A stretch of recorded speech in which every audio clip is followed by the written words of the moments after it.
Hi everyone, welcome to DSDB class 176663. We will continue our module 5 design methodology. This is lecture number 2, design optimization. We saw the digital design flow. It was an hierarchical way. Okay, it started from requirements, constraints, and architecture flow, and next it went to the functional design stage, and after designing it went to verify the function verification, and after that it went directly into the synthesis stage and post synthesis verification. And once the post synthesis verification is done, it moved to the physical design stage. Once the physical design has been done with floor planning, placement, and routing, it went to the next stage, that is physical verification. Once the physical verification has given the green signal, it went to the manufacturing of ICs, and then finally to the testing. Okay, this was the hierarchical distance in design flow. We saw that in each of these, it was a revisiting the each of the stage was revisiting the back step. Okay, if anything if any of the stage verification is not meeting, it was going back to the previous previous stage. This was somewhat iterative. Okay, why it was iterative? Because it was checking in each of the stages, it was checking about the requirements, whether the particular stage is meeting the requirements. There are three main requirements, that is area, timing, and power. Okay, area is nothing but the application which we are designing. It should the design should be placed within a particular area.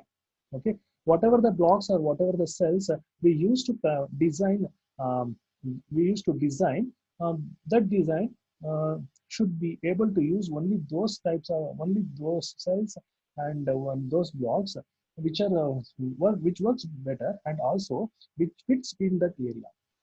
Okay, the logic cells or the blocks which we use to design should not be, the area of those should not be more, so that the area should will not become increased.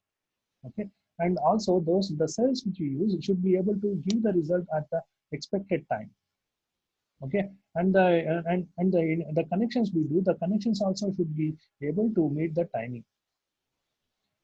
And also then about power, the cells whatever you use should be those cells should not consume more power, or should not give more heat after the design has been manufactured. So at each of the stage, we will be checking the few constraints, whether they are meeting the requirements or not. Okay, those constraints, few among them, three constraints are area constraint, timing constraint, and power constraint. We will be seeing those three constraints, how to make them better, how to make the design as area efficient, timing efficient, and power efficient. Okay, that one is not that word technically we can call as optimization. Optimization is nothing but making the constraint as better in a better way. Okay, how to make the area better, how to make the time better, how to make the power better. Okay, we will see the optimization way of all these things. Okay, we are aware about the design flow. Okay, and we are also aware of that at each of the stage the design should meet the constraint. Okay, what we are doing, we were just taking the ideal situation and we were designing. Okay, but we were designing, we were writing the Verilog code, we are verifying we are verifying through simulation tool, we are also verifying through giving the number of input combinations and getting the output. But it was actually virtual. We are not implemented in the hardware part. Okay, that is called ideal situation. But in order to make sure in a real scenario when the product has been developed, it should work in the same way. So for that, so in order to make the product work in a better way, we need to um, meet all the requirements. So for that only we need to make the constraints as optimized. Okay, why we are studying, why we are making optimized area, optimized time, and optimized power? This is because we are still doing a virtual way, we are not realizing in the realistic way. So when the product is coming to real hardware, it should be able to work better. So we need to optimize each and every constraints. Okay, we need to perform some optimization of the design, possibly making trade-offs of one profit against each other, because all the constraints, area, time, power, will not meet that much easily. Okay, there should be compromise among them. There should be compromise among them means one may be meeting the requirement, one may not. So we need to go for alternate design way, or we may need to change the logic blocks. Okay, okay, whatever it may be, we'll continue. And we saw that the design flow was iterative, means it was a cyclic. Okay, it was a cyclic because it needs to meet the requirements. And as we saw, as we are aware of that, we are going to study three main properties of the design, that is area, timing, and power. And we are also making them these constraints as optimized way, optimized one, so that we can meet the requirements and constraints. Okay, if you take an example, if you compare an architecture that makes heavy use of parallelism with an alternative sequential architecture, means when we want to design a system only with the parallel way and design with the sequential way, okay, we would expect in that architecture the parallel version to have significantly higher performance.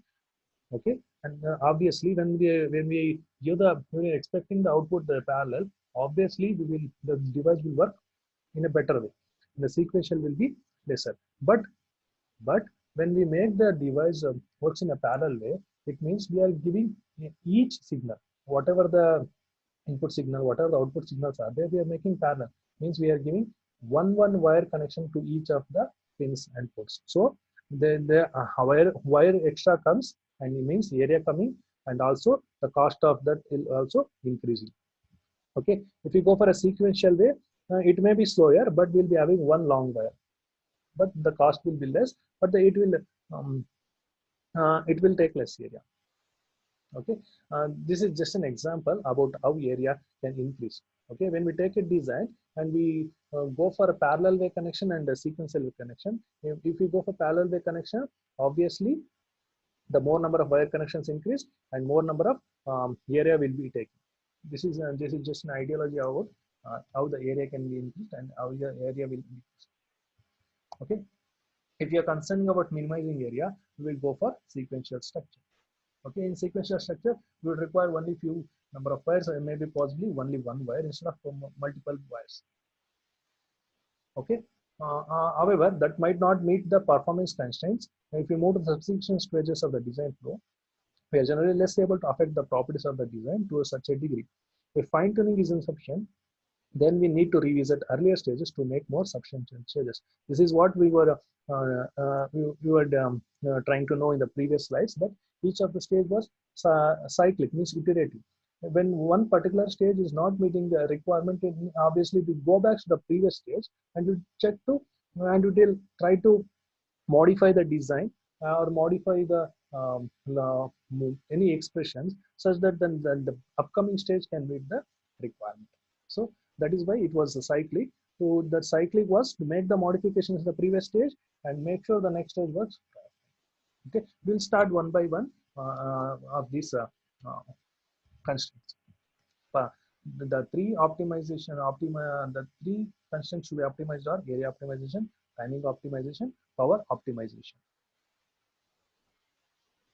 About area optimization, the area of a circuit is a significant determinant of cost.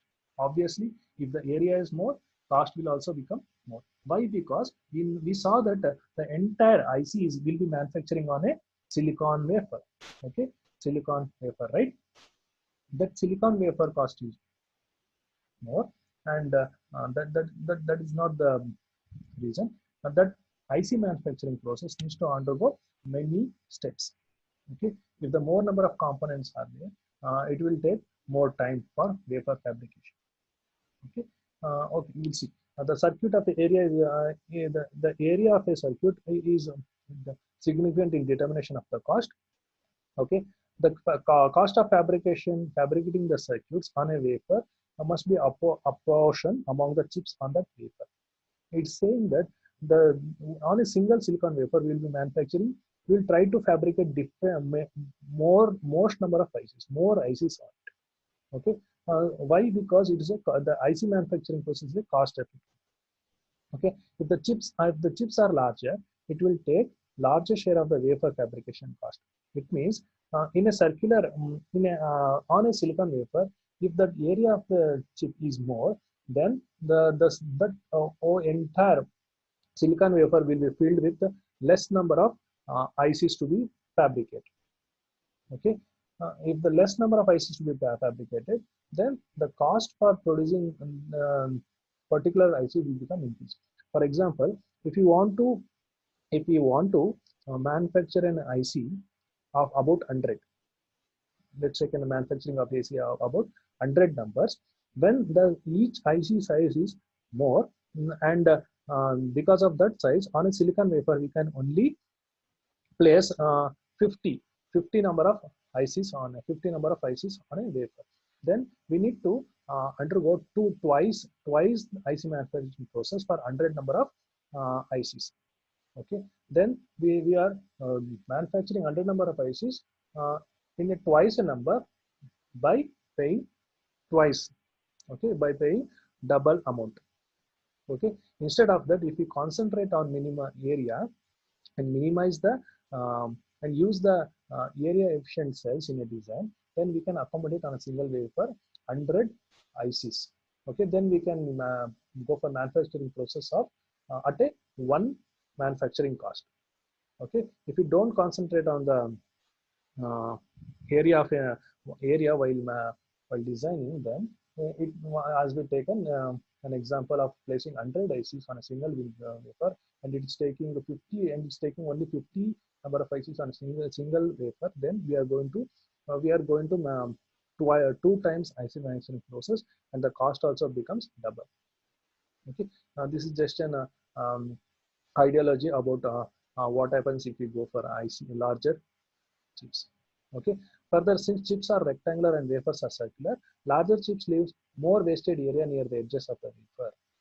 Okay, and so the proportion of the wafer cost borne by each chip is not simply the ratio of chip area to wafer area. Instead, the relationship is non-linear. It is saying that if you place the larger chips, obviously more number of ICs will take place, and the corners of the silicon wafer will be wasted more, because the top portions will become very much very much blank, because we cannot place equal number of ICs on a row, because ICs are the silicon wafer are made in a row and column wise. We cannot fit the ICs in. Further, the non-linearity between the wafer and IC chips will arise as a few factors. That larger chip increases the likelihood of a defect occurring on any given chip and causing the chip not to function. We saw in the IC manufacturing process, if we are going to manufacture large size ICs, then that obviously the defect of that, there is a chance of that IC may get defect. Why? Because the larger IC will has to undergo the IC manufacturing process. In that, there may be chances of one or few masking may not work properly, or one or two cells, one or two terminals may not get properly fabricated. Okay, so the result will be IC will not be in a will be in a non-functional. Okay, the non-functional chips must be discarded after the wafer is IC fabricated. This we know. Once the IC is manufactured, we'll be testing the ICs on the wafer itself to know the defective IC and working ICs. Okay, and we will send the remaining ICs for packaging. Okay, a larger chip requires larger area, and obviously it will require a large package. Okay, large IC needs to be packaged in a needs a large package, and that large package will cost more. Okay, since the chip is presumably larger, because it has more transistors than a smaller chip, it may consume more power and resulting in more heat. Okay, since more number of cells are placed in a IC, all the cells will be requiring power supply, and all the cells need to function, and each of the cell will be having a capacitor. Okay, and capacitor will be charging and discharging.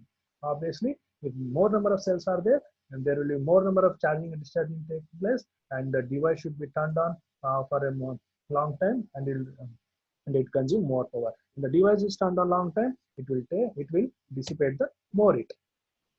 right? These effects lead to the packaging cost also.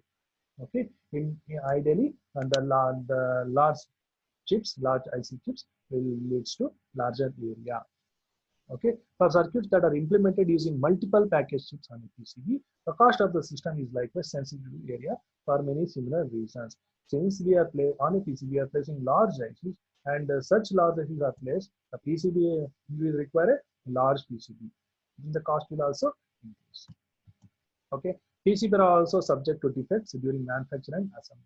Chip must not be packaged in a package in enclosures or cases.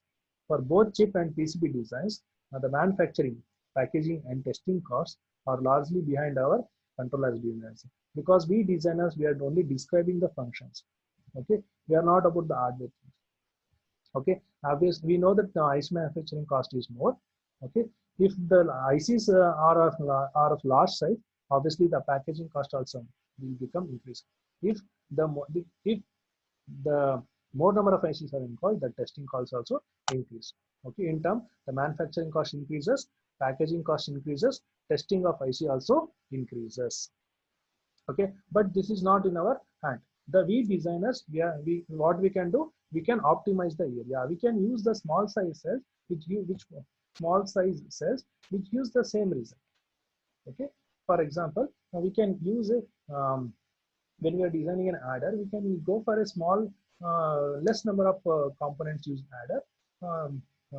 If you're trying to design adder using only basic logic gates, require more number of gates. Okay, but when we try to design a full adder, the same full adder using the half adders, we require only 2 half adders and one logic. Okay, in the same case, if we design full adder using a only basic logic gates, we require more number of logic gates. Then area increases, wiring also increases. This can be omitted by using only few half adders and one set. Okay, this is how we can manage the area of a design as a designers.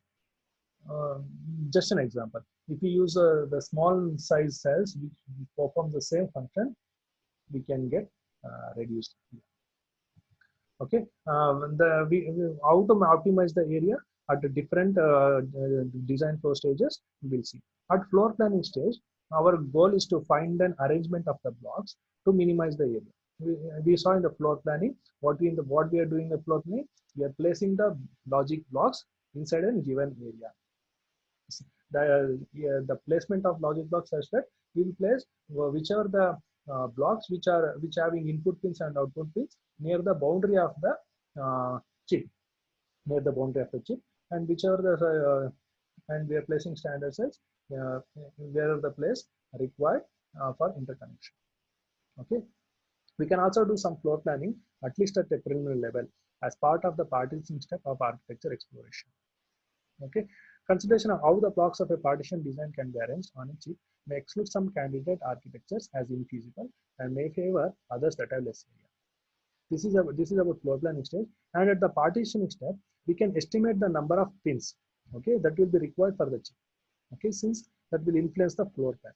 In particular, if the pin count is large, the area required for the patterning may constrain the overall area of the chip. If there are more number of pins, the area also increases, leading to consideration of alternative architectures with reduced pin counts. It means if there are more number of pin counts for a single block, then the single IC will consume more area. Single block will consume more area. Instead of that, we can go for an alternative that we can use the same functionality, giving cells multiple cells. Okay, with small area, so we can get less pin count. Okay. By making these decisions early in the project, we can avoid wasting time and design. This, instead of going and at the floor planning stage, and trying to reduce the pin count, if of a single IC, we could have done this in an architecture stage. This is the meaning of that. Instead of wasting time in the floor planning, we could have done this in the architecture only. Okay, in order to do an early floor plan, we need to be able to estimate the area required for each block in the partition design. We can use those estimates as area budgets for subsequent designs. When we get to physical design, we can finally validate the estimates. If they are significantly inaccurate, you would need to revisit the floor plan. Okay, what is this conveying is we are supposed to estimate the area early. Okay, and we can avoid time. We can avoid wasting of time. And through our choice of components, whether explicitly instantiated or implied by RTL code. Okay, this means while describing the design, while describing the design, okay, this is area optimization doing that functional design. While describing the design means while coding, while using hardware description language, we can use the components. We can use only those components which gives which use area constraint, which means area constraints, area requirements. Instead of blindly expressing the expression like sum is equal to um, long expression. Okay, a prime b or a and b prime. Okay, there are four literals will come. Then the two AND gates will come, one OR gate will come, and the two NOT gates will come. Okay, total number of gate counts increases. Instead of that, we can use an expression such that sum is equal to a XOR b. Okay, we can use an expression a XOR b. Okay, I repeat again. In for a adder sum expression, if you use sum is equal to a a prime b or with a b prime. Then there are four literals are there: a prime, b, a, b prime. Four inputs are there, and it involves two NOT gates. Okay, for primed input, and two AND gates and one OR gate. So the more number of gates are involved, and more number of connections are involved. Okay, instead of that, if we have this will increase the area, and this will increase the cost also. Instead of that, we could express sum is equal to a XOR b. Okay, then the expression will be having two inputs a b, and the tool will use if you better cell from the library only XOR. Okay, this will require one cell, that's it. Earlier it requires more number. Okay, this is one of the way we are supposed to use the choice of components in the function design. For example, different forms of adders and multipliers have differing circuit complexity and end circuit area trade-off against propagation delay or cycle time for performing an operation. If you directly instantiate such circuits generated by code generator, this means we saw in the previous example, we were expressing the code and the library was substituting the replacing the expression. And we also saw that instead of there is a one function called core generator. If we give the requirements, how many inputs, how many outputs, the core generator will give the substitute component. We can use that also. Okay. Also, choosing minimal bit widths for data helps to keep circuit area to minimum. Then optimization at the synthesis. Okay, we can influence the circuit area by specifying constraints to synthesis tool. While before going to synthesis tool, performing synthesis step, we can give the requirements.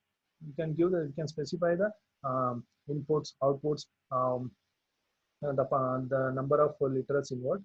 The synthesis tool will be the better one. Okay, at the board level, you can directly directly give the specification to the tool, to synthesis tool, such that it gives the less area circuits.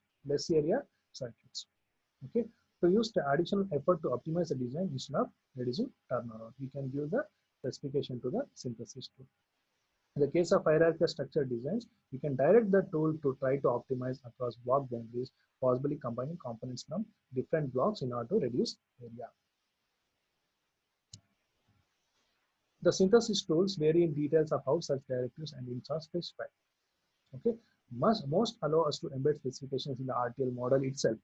Okay, in the form of attributes, nothing but the values, and to write separate constraint files containing specifications. The synthesis tool asks to give the specification in a separate file format. Okay, this is the another way. First, we were specifying in the synthesis tool only, and now we need to use separate specification. The earlier one is preferred than the separate files. Okay, if you have done the optimization in the functional design stage, it will be better to optimize the area in the upcoming stages also. Okay, this is about the area optimization. Next, we are going for timing optimization. Okay, the aim of a timing optimization is to make sure the design meets the performance constraints. Performance means if you, for example, if you take a mobile phone, when we press our power button, okay, our screen should turn on. Our screen should turn on, and when we are listening to music, if we press the volume button, increasing or decreasing, it should instantly increase the volume or instantly decrease the volume. This is about the performance. Okay, so in order to meet this performance, the input and the output should be properly synchronous. Okay, when we press the power button, the screen should when we press the input input power button, the output screen should glow. It should glow means should turn on. Okay, this is the timing and the performance. Okay, performance and timing are essentially the inverses of each other. Usually think of performance in terms of the number of operations completed per unit time. Performance is nothing but the number of operations completed per unit time. Okay, our goal is to maximize the number of operations per second, or conversely to minimize the time per operation. In the architecture exploration stage of the design flow, we have the greatest impact on performance through application of parallelism, limited by the data dependencies involved. Okay, clearly, increasing parallelism is in conflict with minimizing area and power, since the extra resources required to realize the parallelism take up area and consume power. As we have mentioned, we need to make trade-offs, applying just enough parallelism to reach performance requirements, but no more. What we were saying? We were saying the device should be able to work properly. It should meet the performance. Okay, when we press the power button, screen should glow. When we press the volume button, we either increase the volume or decrease the volume. We are saying we need to meet the performance. But what we and it's suggesting go for parallelism, increase the number of operations per time, per unit time. Okay, if we go for parallelism, what happens? We know that area will increase, number of connections will increase, number of wires will increase, area increase. Okay, then when we are optimizing the time in this way, the area increases, right? If you go into minimize one is increasing. So we need to carefully make a trade-off among timing and area. Trade-off is nothing but somewhat compromisation. Okay, so we need to look better way so that area will not also increase, time will meet the requirement. Okay, as we move to the design flow, our emphasis tends away from performance as a figure of merit and shift more towards timing. Okay, this makes sense since at lower levels of abstraction, we focus on design of individual blocks that perform operations. We generally try to find a circuit for the block that performs the required operation in the least amount of time, constrained with our other constraints. It's nothing but depending upon the application, whether the application we should need to work in a real time or not.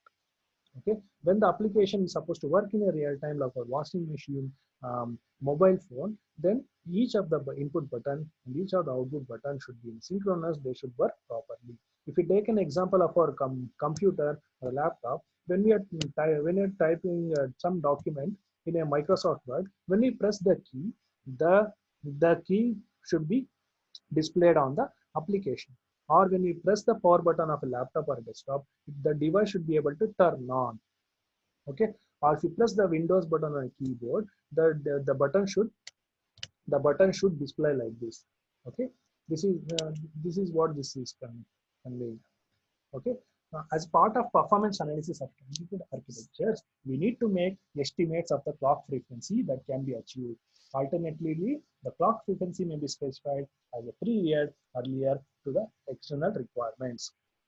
Either way, the resulting clock period is a constraint that passes through two subsequent stages of the design flow.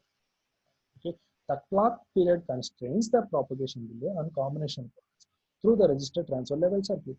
That includes paths from block inputs through combination logic to register inputs, and paths from register outputs through combination logic to block outputs. What we are telling that there should be a clock. There should be a clock frequency in order to control this timing. Okay, there should be a path. Okay, there should be a path from inputs to the register inputs and from register outputs to the logic block outputs. Okay, for this to achieve, we must ensure the combined path from register output in one block to register input in another block meet the timing constraints.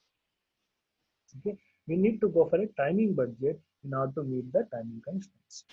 Okay, now specifying maximum how to achieve the timing budget, we need to allocate minimum timing constraints for each of the blocks by specifying maximum clock to output delays and specifying input to clock setup times for each block. Each block should be having some timing constraints like setup time, hold time. Okay, any deviation from that budget must be specifically agreed between designers, documented and carefully verified. If the timing is not meeting, if the timing is not meeting in any of the design stages, then all the design engineers working over describing the design, or verifying the design, or architecture, or making architecture, okay, or doing synthesis, all these design engineers should sit and they should properly verify the design carefully. A common instance of this approach is to require each block to have registered outputs, essentially limiting the clock to output budget to the register output delay and the input to clock budget to most of the clock cycle. In a larger high-speed design, where interblock wiring delay may be significant, it may also be appropriate to require registered inputs to blocks. Okay, timing optimization in the functional design stage. Okay, at the functional design stage, how to make the timing optimization. Okay, this is similar argument. This is a similar argument about like what we did in the area optimization at functional design. What we are doing, we are just using specifying the constraints to the synthesis to get the optimized cells so that area can be optimized. Okay, similarly we will do in the functional in the timing optimization also. We will specify the timing requirements to the tool, so the tool will give the cells which meets our timing requirements. Uh, but we will be careful in giving the requirements to the tool. Okay. More frequently, we use directives and hints to a synthesis tool to optimize timing of the detailed design, and then analyze the resulting synthesis circuit to verify that timing constraints are met. Okay, if they are not, we might revise the directives and hints and resynthesize. If you are unable to meet constraints through this iterative process, we need to revisit earlier stages of the design flow and make larger changes to the design at higher levels of abstraction. It means we need to give the inputs to the synthesis tool about the timing. We need to give the time parameters. For example, we need to give at what time the clock pulse should be working. Okay, that the clock period should be given. Okay, the duty cycle should be given. The setup time should be given. The hold time should be given. Okay, other timing parameters should be given to the synthesis tool. Okay, and propagation delay of each cell. Propagation delay of each connection, each cell should be given. Okay, uh, if we give these parameters, then the synthesis tool will provide a better synthesized circuit with connections, so we can meet the timing requirements. If it is not meeting, we need to reiterate this process. Analyzing the synthesized design is typically done with static timing analysis tool. Once we got the synthesized circuit, we can analyze the timing using a tool called static timing analysis tool. In this static timing analysis tool, we are not giving the inputs, but we are not giving inputs, we are not verifying the outputs.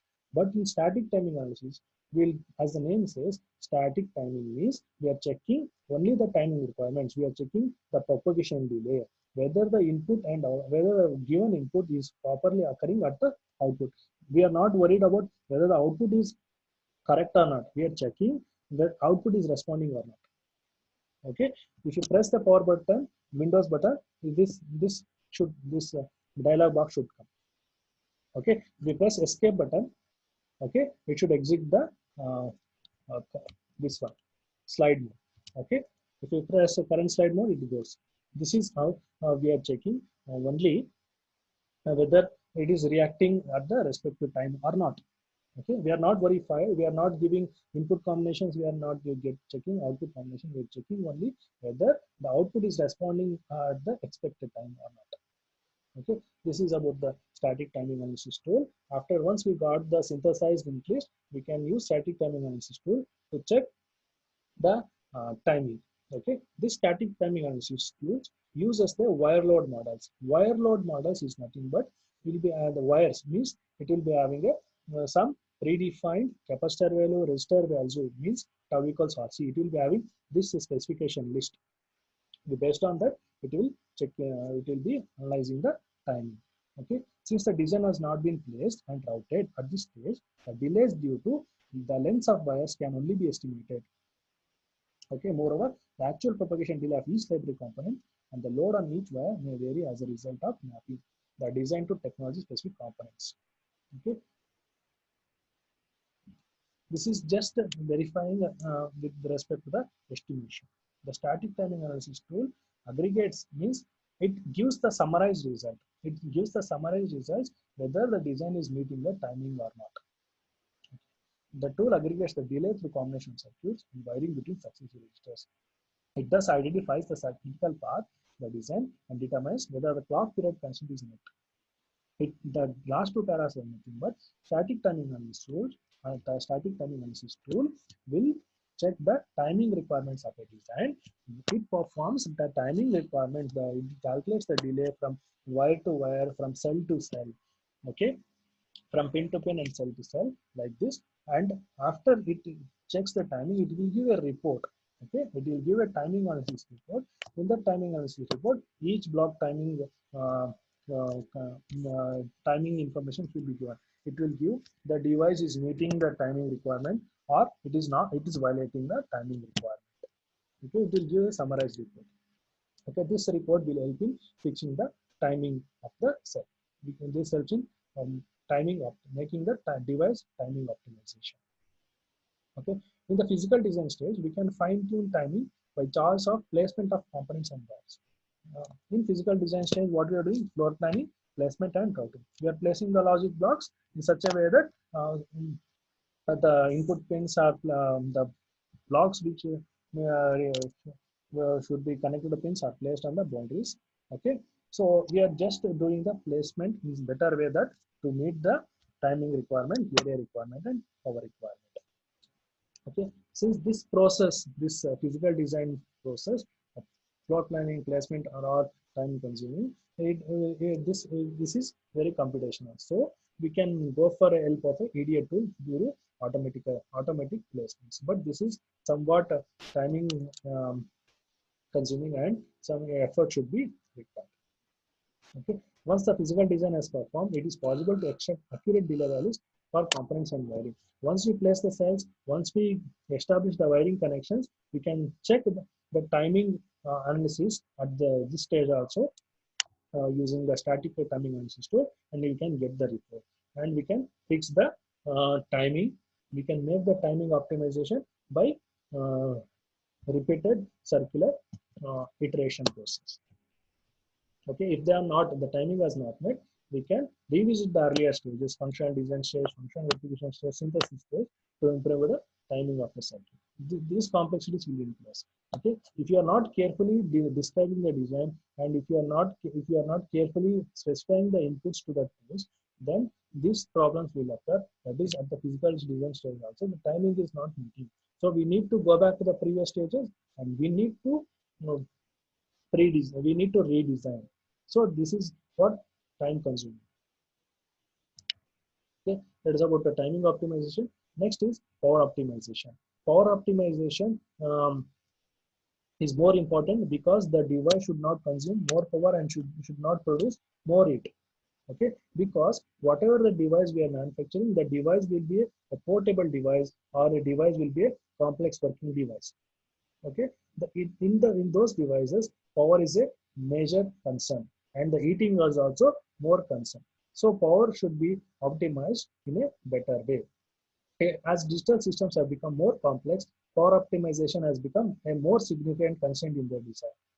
Okay, if we take an example, mobile phone, which is a battery operated device. In that, battery should be the device should be capable to work in such that more it should not be given. Okay, if you, similar, if you go for an examples like PDAs and portable media players, the heat there should not be much more heat. Okay, the device should not produce more heat. Okay, the amount of power consumed by the circuit directly affects how long the device functions on a single battery charge, or alternately, how large a battery is required. Even in fixed mains power system, more power consumption is important. The previous three paragraphs were about portable handheld devices. Then the fourth para is saying about a the system which is using direct main powers. It's not battery operated devices. With both battery or non-battery, power is a major concern. Okay. Many of the approaches to minimize the circuit area also helps in reducing the power consumption, because in the area increase means there will be more number of wiring connections. More number of wiring connection means more number of power will be passing. Why power? Because charging and discharging will be taking place through the capacitor. If you reduce the number of wires, capacitance will also reduce and power consumption will also reduce. Okay, since large circuits generally contain more transistors, each of these consume power. When there are more number of cells involved, obviously each of the transistor consumes power. However, there are other approaches we can consider that focus on power consumption. One such approach is to identify blocks of the system that remain idle for substantial periods, okay, during the system's operation, and to remove power from those blocks during idle periods. This line is saying that in a circuit, all the transistors will not be working at the same time. Some transistors will be working at one instance of time, and other transistors are sitting idle. And when these transistors are sitting idle, we can make these transistors turned off. Okay, instead of sitting idle and experiencing some leakage power, we can avoid supplying power to these transistors. So we can save power. Okay. Some laptop computers take this approach. For example, by powering down a network card when the computer is not connected to a network cable. Okay. One example is this one. Now we got different options. We can go for sleep mode or hibernate mode, or different sleep mode or hibernate mode when we are not using the laptop. Okay. During other times, in some instrumentation applications, an embedded microcontroller only need to be active for a particular period of time. Okay, and we can set the microcontroller in such a way that whenever the device is on, the power should consume, else the power should not consume. Okay, while powering down blocks of a system can reduce average power consumption. Okay, it means we need to make sure those devices which are sitting idle should be the power cells connecting to them. Make sure the idle cells will not consume power. Okay, so when we make the ideal cells not getting the power when they are not working, so we can reduce some significant amount of power, we can see. Okay. In particular, if other parts of the system to which the block is connected must continue operating, then the interface signals must be disabled to avoid spurious activation of the parts that remain active. Further, when power is restored to a block, it takes a significant number of clock cycles before the block enters in operation. This delay may affect performance, so the technique is only appropriate where the delay can be tolerated. See, the paragraph is again coming for trade-off. Okay, what we are saying whichever the transistors are idle, make sure they don't get the power and save the power. Okay, when we perform this, the cells will remain off and they will not get power. When their action comes, when those transistors needs to perform operation, they needs to be turned on. Okay, turning on those transistors will take time. Okay, this will avoid the this will affect the performance of the design. Okay, if we go for that approach, this performance will affect. Okay, these are the scenarios we need to be aware of that. Okay, when we go for one method to optimize the power and the performance is getting affected. How the transistors which were idle, when they need to function, the power supply will be given. Okay, from ideal state to functioning stage, it will take significant amount of time to turn on. Okay, this will affect the performance. Okay, in CMOS circuits, the predominant technology used for digital systems for most of the power consumption occurs when the transistor change between their on and off states. Okay, we'll go for a different types of uh, techniques to save the power. Okay, the few techniques are dynamic. Um, yes, the capacitor. The capacitor will also come into picture. Okay, the greater the fan out load connected to a circuit, the greater the power required to switch the load between high and low logic levels. It means we saw that each of the output line will be having a capacitor. This capacitor will be taking charging and discharging. So different power consumption to be taken care of. Okay, static power consumption and dynamic power consumption. Okay, in a clockwork sequential synchronous digital system, there will be many flip-flops. Each of the flip-flops will be having clock signal. Okay, these clock signals should be turned on all the time. Okay, then because the clock is the main source which keeps the device working at the proper time. Okay, these clock transitions will consume more power. Okay, if the performance requirements of systems are not constant, okay, when the performance is not constant while meeting the power, means while working at the optimizing the power, then we can go for a cells which use high performance. Okay, or other periods where lower performance is acceptable. Okay, by reducing the dynamic power. Okay, this requires the clock signal should to be adjustable. Okay, often we would implement power management through clock frequency control within the real-time operating system of an embedded computer. The clock generator is in such a way that is such a system, this would need to be adjustable under programming control. This is saying that there will be clock signal in a system. It will be turned on all the time. It will consume more power. So this needs to be this clock signal monitoring should be done using programming. Okay. Another approach of reducing the power in CMOS is clock gating. Okay, and one way we saw that we need to give proper timing control for the clock signal. Another approach is using of clock gating. Clock gating is nothing but at a cell getting instead of getting a direct clock signal to a cell, we can use an AND gate. We can use an AND gate as where the output of the AND gate is passed as a clock input. Okay, instead of passing directly the clock input to the register, we can give the output of the AND gate as input to the clock signal. This is the clock gating. Okay, this involves turning off the clock. The parts of the circuit with stored values do not need to change. Okay, we were saying that and make sure the transistors which are ideal should be made away from the power consumption. Okay, we should stop reaching of power to the ideal transistors we set, and we saw performance was getting affected when the transistors were turning back on. So we can make those transistors off, okay, by using clock gating. Okay, when we go for clock gating, the input signal, okay, whichever the transistors need to be idle, we will give clock gating signal to them.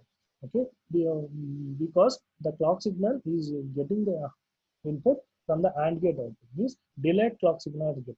When the clock signal is delayed, the circuit will not function till the clock signal arrives. And this is somewhat we can achieve the output. Okay, till when we go for clock gating, the circuits will be waiting for the clock enabled signal. Okay, when we delay this clock signal only, the circuits will remain off till the clock signal gets. Okay, this is a picturized way of clock gating. Okay, you can see the clock signal was supposed to be a train of pulses, but instead of this is a D flip-flop, the output will be obtaining at the clock edges. But you can see the clock was supposed to be a train of pulses. Instead of train of pulses, there is a gap. Okay, there is a gap. This is because This signal is not a clock signal, directly connected clock signal. This is a AND gate clock signal. Okay, this is the AND gate clock signal.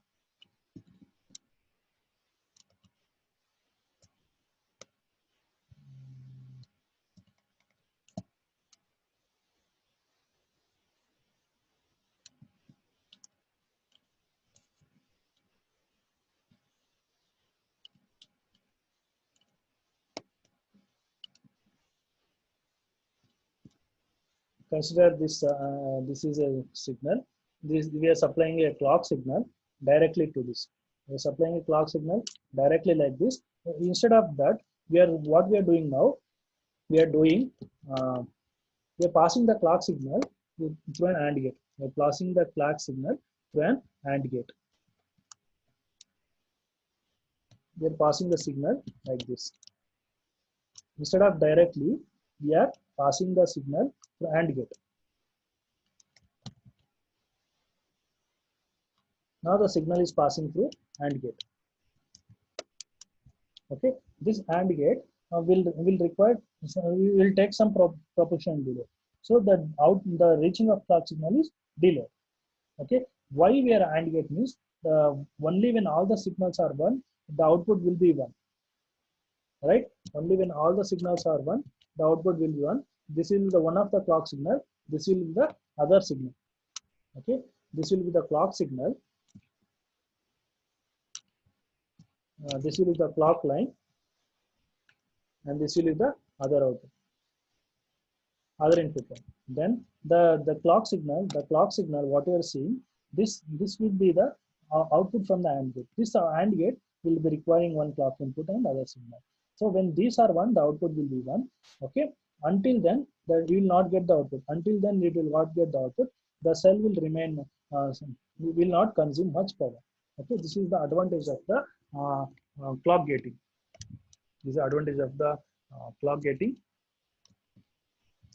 You can see.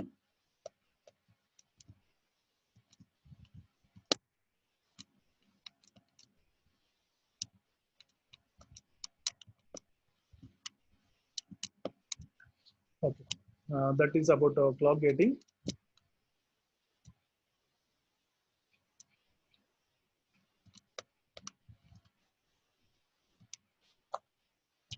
That was about clock gating. And next, some problems may occur in clock gating. Some glitches may occur. Glitches is nothing but unwanted signals. These are the glitches. Okay, it's nothing but undesired signal. This occurs because of a transition, because of not properly specifying the specification in the. Okay, some glitches are nothing but an undesired signal. Okay, getting a clock is not as simple as inserting an AND gate in the clock signal. We saw we tried to insert an AND gate here. This is not the simple. Okay, because the delay which you are producing in the AND gate, okay, it may affect the clock edges. Okay, that clock signal which is supposed to be periodic, okay, which is supposed to repeat at the respective periods. That period may miss because the other input of the AND gate, this one may occur at any time. Okay, this should be properly timed. Okay, if this is not properly timed, if any other than the period time, if any in between the period time, if this signal is high and the clock is also high, then the output will be 1. So this circuit will get high. Okay, at a non-periodic signal, at non-periodic time. Okay, this circuit was supposed to get periodic clock signal, but because of non-timing of improper timing of this signal, this is getting a non-periodic clock signal like this. This is a complete period, but this is occurring at different timing. So this is undesired signal. Then the output will capture this, will give the output at this time, which was not supposed to give. Okay, this is the glitch. Okay, because of this, the timing will also meeting the timing constraints will also become somewhat difficult. So carefully, the timing parameter for the other input of the AND gate should be given. Okay, the glitch may cause unreliable triggering of the components to which the gate clock is connected. Okay, We can see. You can see, and at this instant of time, the output will give the output will the output pin will give the output. Okay, the output was supposed to give at the clock signal, but because of this glitch, the output signal will give the output pin will give the improper output, wrong output. Okay, what to do? We can have some control signals. We can have some control signals so that the glitches can be avoided. Okay, why? Because of the control signals, we can make sure the clock works in a periodic clock works in a correct period. Okay, that was about clock gating and the problem occurring at the clock gating, that's a glitches.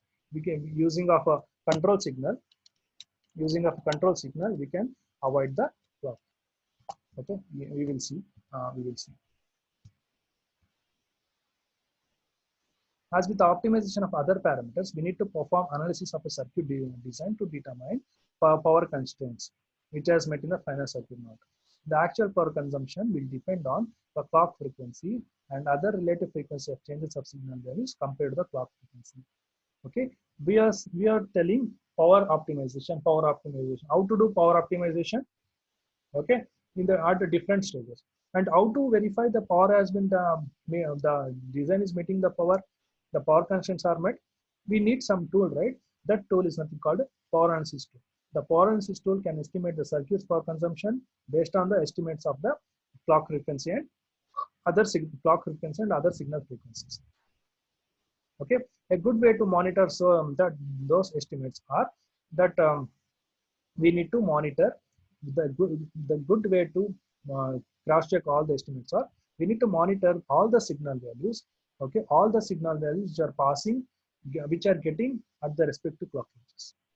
Okay, each and every signal should be monitored at the respective clock edge, so that when we combine all these signals, we can get the total power consumption. Okay, by monitoring all the signals values, we can get the total power consumption, and we can match this with the power analysis tool. Okay, this power analysis tool will be having a predefined some values, and this will compare with the total power consumption from all the signals. Okay, that is about power consumption. In summarize, in summary we can say we need to optimize the area, we need to optimize the timing, we need to optimize the power. We also saw that if you go for any one way while optimizing any other, there will be other constraints will be getting affected. If you go for area, the larger area, then if you go for, then cost will increase. Okay, so we need to make sure the area constraint should be met. When we go for timing optimization, while meeting performance, if you want to make the system works faster, okay, if you go for parallel approach, the area will increase. Okay, when we are trying to meet the timing area by parallel architecture, the area will increase. So the trade-off should be done. Okay, proper design methodology should be used. And when we go for a power optimization, okay, in that if we try to turn off the power supplies to the transistor which are not functioning at particular amount of time, then performance affects. How? When the circuits are supposed to function, okay, that they will take some significant amount of time to turn on. Then the circuit will work, the design works slower. So proper caring should be taken among area, timing, and power. This is about area optimization, timing optimization, power optimization. Thank you. Thank you all.